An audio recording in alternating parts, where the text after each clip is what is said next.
Welcome to AuntyDadasCorner. What we have for you today is about power to suppress the suppressor.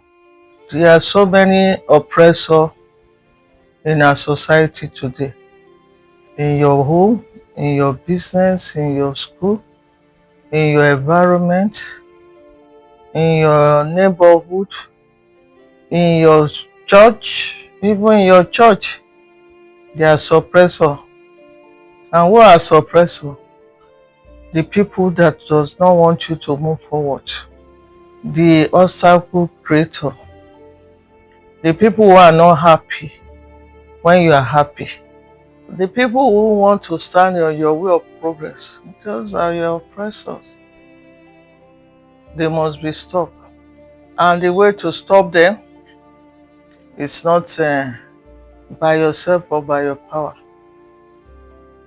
It's through the power of our Lord Jesus Christ, the God the Father, the God the Son, the God the Holy Spirit, that we can fight all this battle of every oppressor in every area of our lives. Let's come to Luke 24, verse 49. And behold, I send the promise of my Father upon you, that tarry here in the city of Jerusalem until you be endued with power from on high.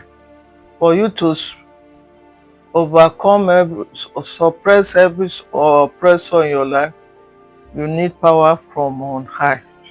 One of the greatest weaknesses of modern day Christianity is powerlessness. The enemy is aware of this and is using it to terrorize and oppress us.